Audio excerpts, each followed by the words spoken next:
B-roll. We got that B-roll, B-roll.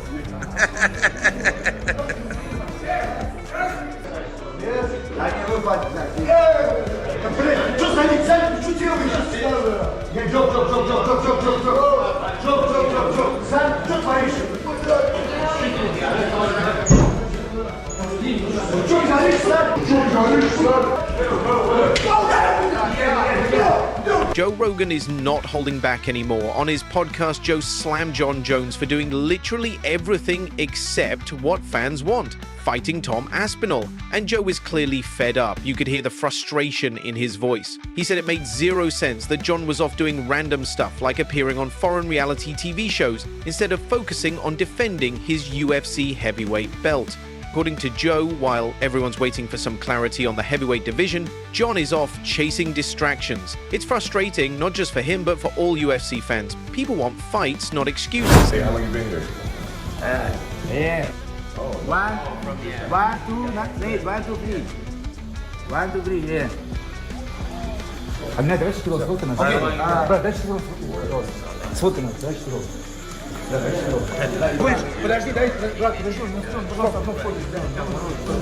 And now things just got messier. Jon Jones and Nate Diaz had a full-blown fight, yes, a physical altercation on a Russian reality show called AOF Reality. Both were brought in as coaches, much like UFC's Ultimate Fighter. It was supposed to be a fun inside look into their styles and personalities, but instead, it turned into chaos. During one training segment, tension exploded. A disagreement turned violent, something fans absolutely did not expect in that kind of setting. What was meant to be a show of sportsmanship turned into an all-out brawl. Three fights, you know what I'm saying? Title fight. He's talking about with Islam. He's saying that he's a little new in the sport still. Yeah, there's a lot of work to do before. But he has a big future. He got a big future. Big future, but I think that same Habib career, not long. Yeah, not very long. Yeah, just start the pressure just didn't make the fight jump. So it's done a lot. You know, you kept on keeping on, and I still are. I feel like How's this even arguing? the longer you're on top, the more time your opponent. Jake Shields, who was on Diaz's team, revealed what really went down. Apparently, one of Jon's guys got too aggressive during practice, and you know, Nate, he doesn't take disrespect lightly. Things escalated fast, both teams jumped in, and it got ugly. Jake said even the show's production crew just stood there, no one jumped in to calm the chaos. To that, Diaz and his crew walked off the show entirely. They didn't feel safe, and they didn't trust the environment anymore. Can you blame them? When you put Nate Diaz, who the Russians don't like, on Russian tough, there's going to be an issue. I don't know. It's actually laughable because I don't know how you couldn't see this coming. Oh, man. You can't make this up, guys. You can't write this. So this guy knows who Nate is. He's seen Nate. He's probably pretty aware of his issues with Khabib.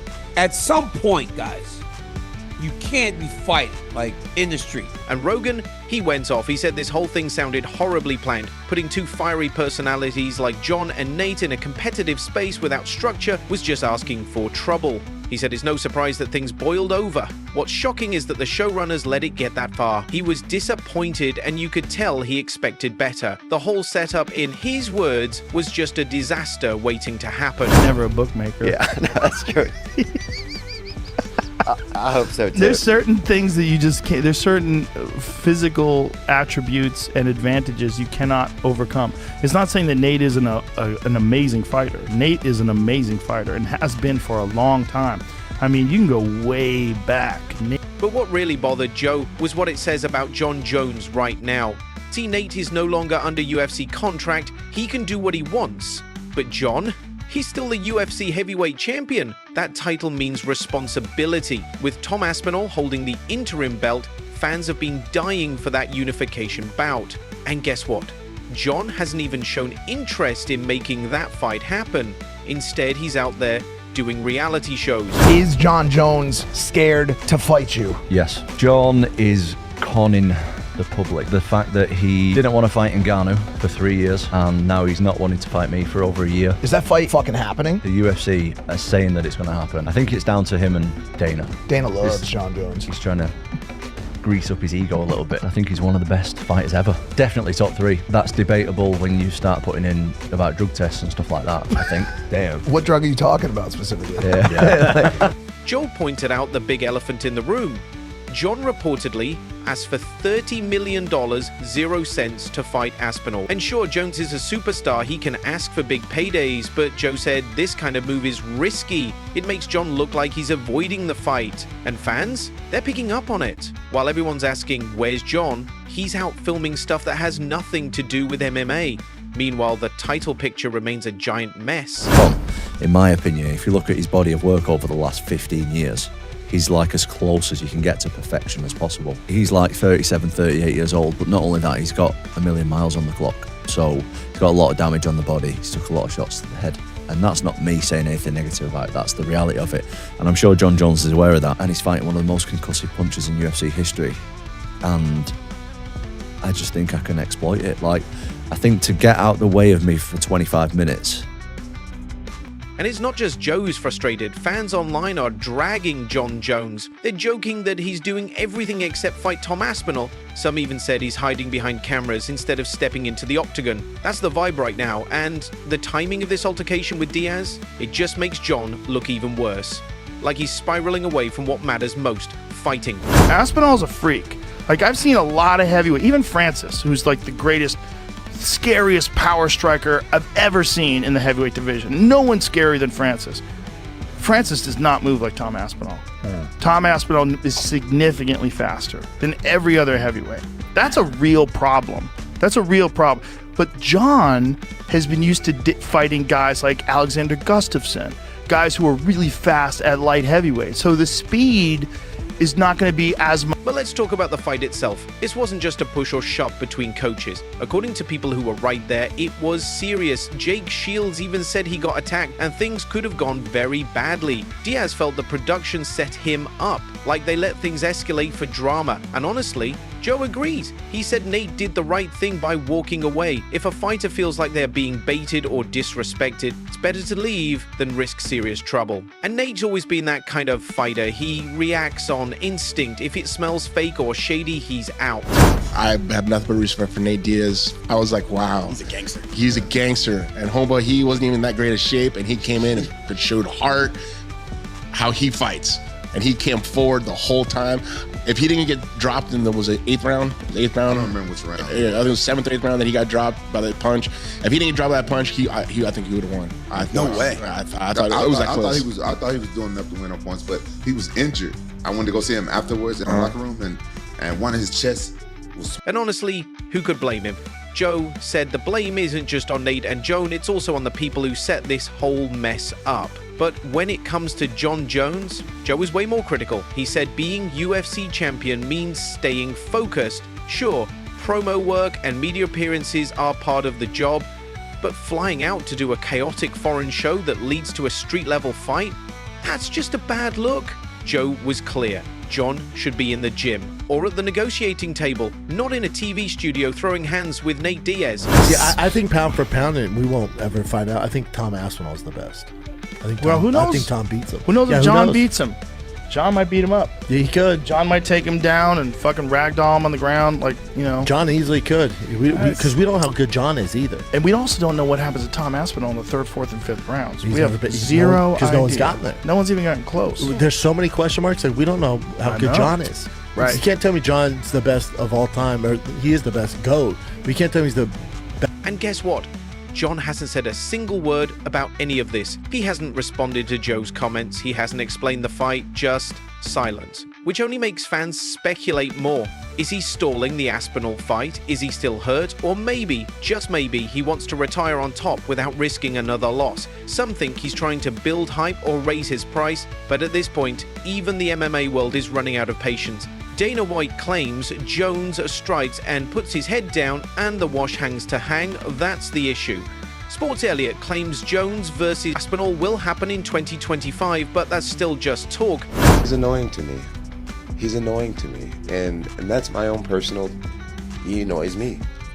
I get to you guys, you find it entertaining, but I find him annoying. And I just don't like him. And at the end of the day, if I give him the opportunity to fight me, I want to be so compensated. I want to say it, I want that you money, honestly.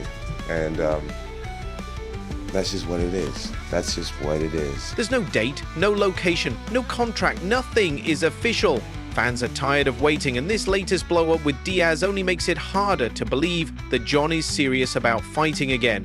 Joe said the UFC needs to step in, push the fight, make it happen. Because if Jon doesn't want to defend the belt, he should vacate it, period. This isn't just about one reality show anymore, it's about accountability and whether Jon Jones still cares about being at the top of the game. I bet if he's weighing 215, he would fight Tom Aspinall better than him weighing 245 pounds. In his 205 frame, he could fight Tom Aspinall better than he'd fight him at that 250 because that's not his weight class. While he didn't last long with Cyril, he didn't look as fast. He carried more weight. Cyril just did some weird stuff. And Jon, you don't make mistakes against Jon. Now let's talk about Nate Diaz. After ditching AOF reality, he didn't slow down. In fact, he seemed even more focused. That whole coaching thing, was he not really his vibe? Instead, he's locking back into what matters most.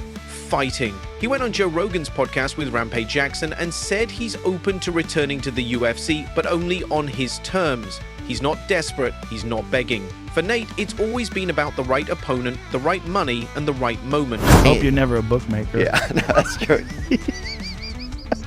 I hope so too. There's certain things that you just can't, there's certain physical attributes and advantages you cannot overcome. It's not saying that Nate isn't an amazing fighter. Nate is an amazing fighter and has been for a long time. I mean, you can go way back. Nate has been submitting and beating people for a long fucking time. He's a tough motherfucker. Yeah.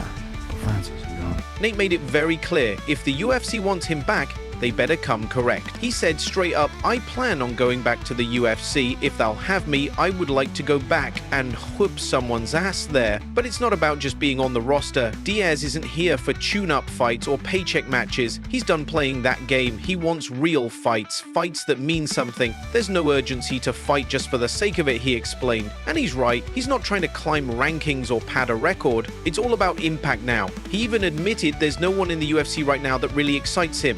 That's why he hasn't returned. Simple as that. And don't expect him to cut back down to lightweight ever again. He's officially done with 155. That weight cut?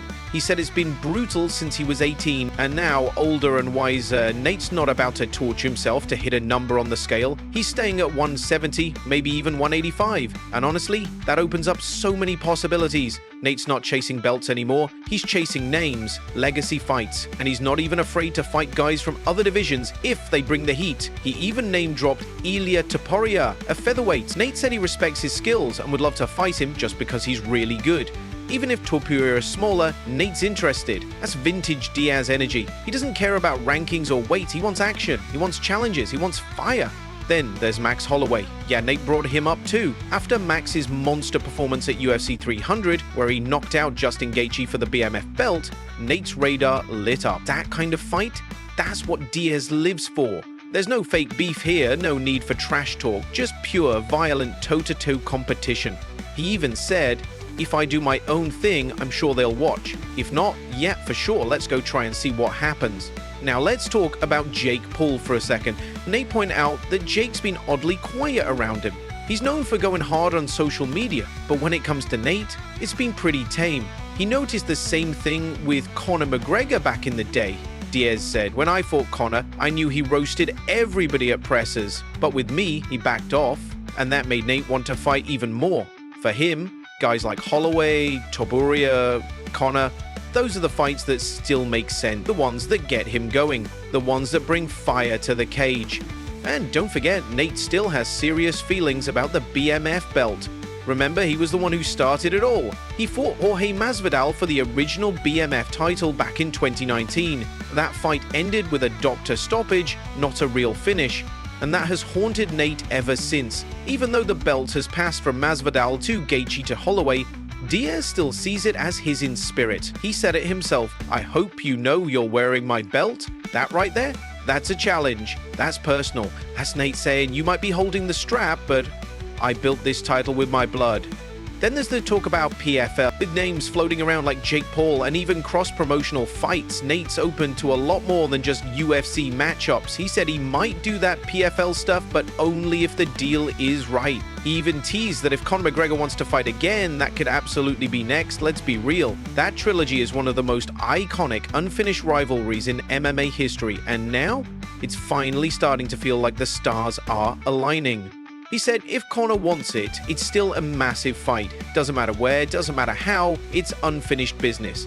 Let's not forget the classic water bottle moment between Diaz and McGregor, the press conference chaos that lives rent-free in fans' heads. Nate remembers it fondly. And yeah, he laughed, but he also reminded everyone, do you know how much money I made that night? The bad blood between them made MMA history. It's still bubbling under the surface. Their series is 1-1. Diaz submitted Conor at UFC 196. Conor edged out a controversial win at UFC 202. That rubber match, it's been begging to happen for years, and now with both men out of the title race and focusing on legacy, there's no better time. When Joe Rogan asked if things were good between them now, Nate said, I think he's cool, but me and him for sure got unfinished business. That says everything. No trash talk, no gimmicks, just two warriors who know their story isn't done yet. And with Conor still recovering from his brutal leg injury in 2021, Diaz is in no rush. He'll wait. He knows the value of this fight. He knows the fans want it, and he knows when the time is right, it'll happen. Diaz doesn't beg, he waits. And when opportunity knocks, he answers with fists. So while Jon Jones plays hide and seek with the UFC title picture, and while reality shows turn into fight clubs, Nate Diaz is sitting calm, ready, and waiting, watching, planning, and staying dangerous. This whole Jon Jones and Nate Diaz altercation, it was never just about a fight on a show. It exposed the cracks in the UFC heavyweight scene, it raised serious questions about Jon's focus, and it reminded everyone that Nate Diaz is still here, raw, real, and ready for war. If Jones wants to stall, fine. If Conor wants to talk cool, if the UFC wants Diaz back, they know where to find him. He's not chasing fame. He is the fame. He's not begging for fights. He makes the fights. He's not trying to be anyone else. He's just Nate. And that's enough to shake up the whole MMA world.